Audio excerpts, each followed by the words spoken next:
The Howard Stern Show. Yeah. Well, I'm excited to talk to Lady Gaga again. I got a lot of questions. Anybody with that level of success, it's always interesting to find out what's going on with them, you know? New album out called Art Pop.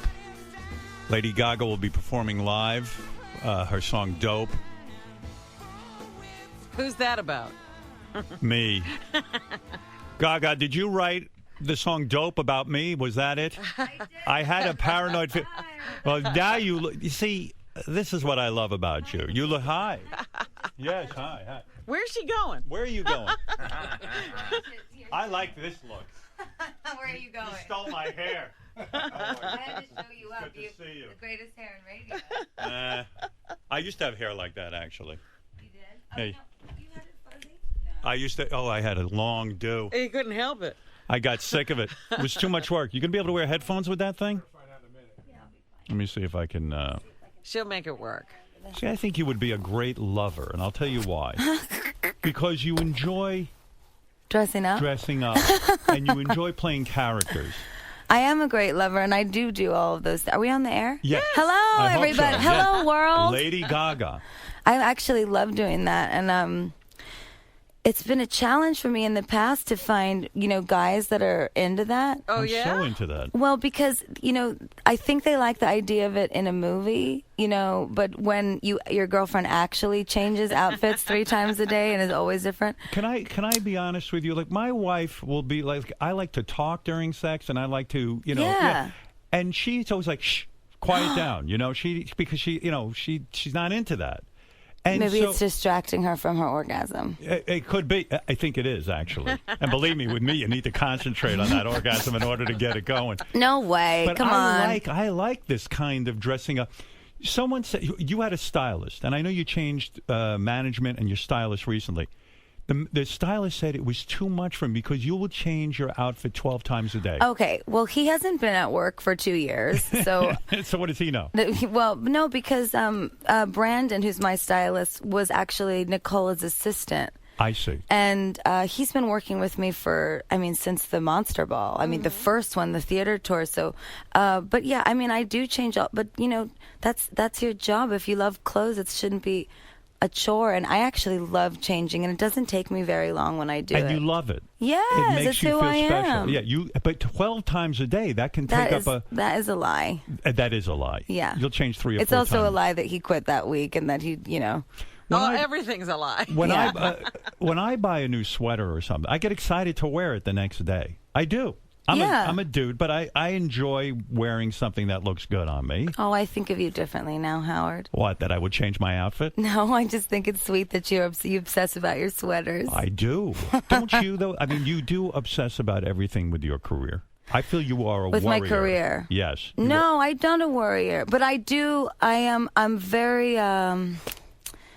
very focused, and I really care about it because I'm from here. Right. And New York, and I grew up on the West Side, Upper West Side with my parents and my sister, and then I moved downtown, and it's like when your life changes so much, it was such a whirlwind that I just want to make sure that it's really good, everything that I'm doing. Do you still worry that much? Do you still obsess over it? You've made all the money you can, you made enough money, you'll be fine for the rest of your life. But that makes me obsess more, Why? because I feel like, I don't really want to be famous for no reason or have money for no reason. So I always feel a sense that I really have to earn it. Yeah. And I want everything that I do to be, interesting and fun and cool for my fans. And especially, it's so devastating for me to have been young during the age when, record stores were still really big. And I used to wait outside for Radiohead and try to meet them. And that doesn't happen anymore. Music was way more important back when I was growing up. And so much fun. Yeah, and all the artists were like real important and like the and not center. afraid to be themselves. That's right, They yeah. weren't controlled by the music industry or the radio format. That makes me really crazy when I see that now.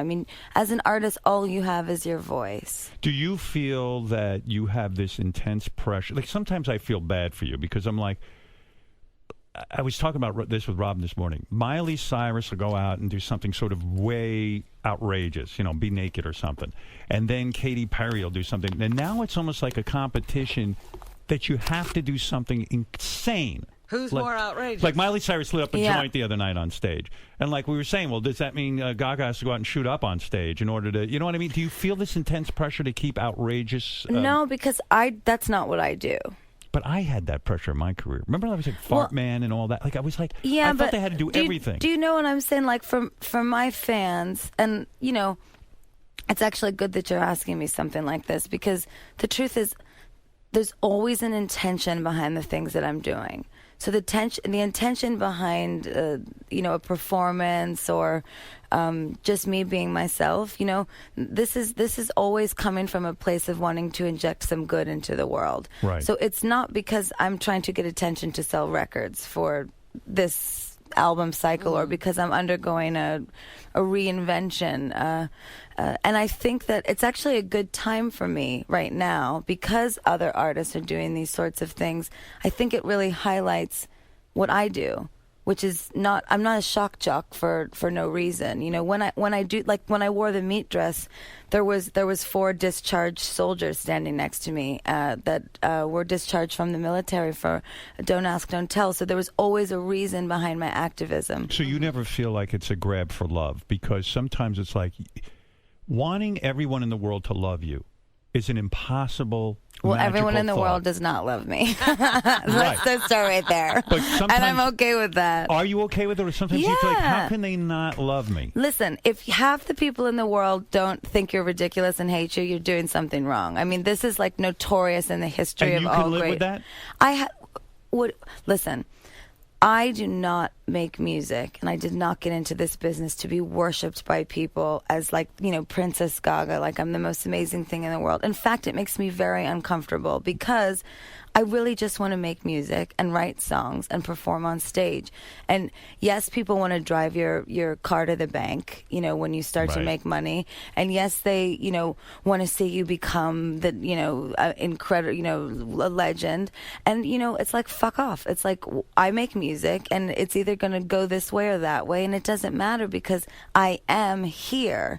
And that's the message to my fans is can you imagine how much pressure it is on them even to feel that if a pop star or an artist has to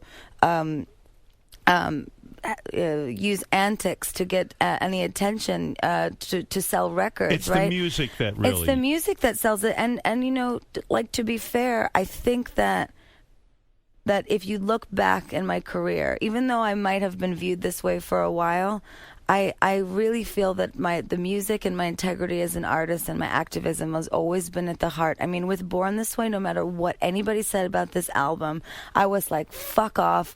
I care about youth rights. I care about self-empowerment. I care about young people feeling like they're valuable. And I didn't care what anybody said. And so when Madonna, I think Madonna's jealous of you in a weird way. Do you agree with that statement? I think that you have the spotlight now. You have the 40 million Twitter followers. You're selling all these records.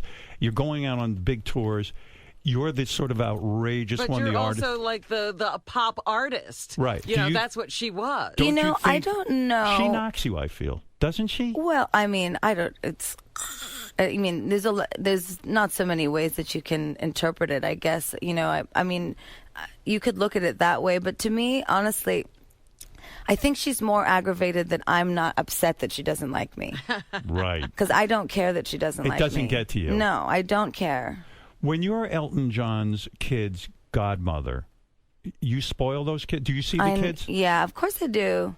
I'm actually their godmother. Like, it's not like a... You really not take like a it seriously. title No, it's not like a publicity job, thing. yeah. I actually am their godmother. How do you spoil them? I mean, they're the Elton kids John's of... Yeah, kids. Elton John must spoil Well, them. Zachary's really, really...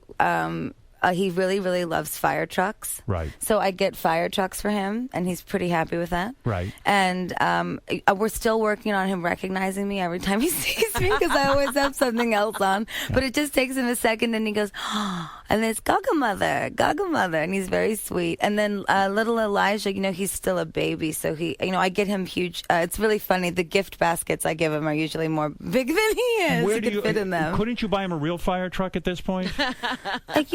I don't think Elton and David would be very happy with me. They wouldn't like that. They're still upset with me about the paints that I gave to Zachary. When you go to Elton's home and visit the kids. Is that how it works in England? I assume. I've been to his home in Windsor and also in Los Angeles. As two artists, and I've seen you at the piano. You're great, and you play and he plays. Do you ever go over there and then begin to jam together? We have before, in Windsor we did. Do you ever record that? No, we probably should. Have you ever written a song with Elton John? Just sort of we started one night. I was there in Windsor ages ago, and we just all stayed up all night, and we were drinking and playing music and just having a great time. And so you start to play, and then all of a sudden someone must go, "Hey, this sounds pretty good," right? I mean, or is anybody listening? Is it just you guys? You know what? It's usually just family, just us. Do you ever pinch yourself and go, "I'm sitting here and playing with Elton John"? I mean, I don't know. I'm a huge Elton John fan. I am too. I mean, do you ever just go, "Oh my God"? I would feel self-conscious in a way. It's like, how did this happen? It's a weird thing with Elton because it's the strangest thing. It's like I've known him my whole life. He makes you feel comfortable. He makes me feel so comfortable, and he really understands me, and he takes care of me, and he's not afraid to tell me the truth, and he yells at me sometimes like family. No, what does he say to you? What does he yell at you? He'll, I saw you smoking marijuana on stage, and, you be careful with that. You shouldn't be doing it. And I'm like, you were wasted for all of the 70s. Yeah. Leave me alone. You smoke a lot of weed, right? Not anymore. I was. Yeah. And how do you stop smoking weed? Do you just say, "Hey, that's it. It's interfering in my life"? Well, and it's not. It's funny because I only recently mentioned it because it seems that young people think that you can't be addicted to it, right? But you can. Mm-hmm. Absolutely, I know tons of people who cannot stop smoking. No, and weed. I couldn't live without it. I mean, I would wake up at 5 a.m, smoke, go back to sleep, wake up. I mean, I was smoking, 15 to 20 joints a day, 2 packs of marijuana cigarettes. But not to get too heavy. What do you think was behind that? Where were you at psychologically that you needed to be? You can get heavy. That's what thank God we're doing a good interview. I'm so done with doing promotion for this album. But seriously, if you're smoking a lot of weed, it's got to fuck with your mind. Well, there's something going on that you're feeling like I got to just be out of my mind. I was feeling out of control of my career. I was feeling exhausted. What do you mean out of control with your career? Well, it's like I said, it's like you start to become successful, and then everybody starts to drive, your money train to the bank, and they're not thinking anymore about what you want as an artist, or if any of that even matters to you. It genuinely upsets people in my life that I don't care about money, and that's not my problem.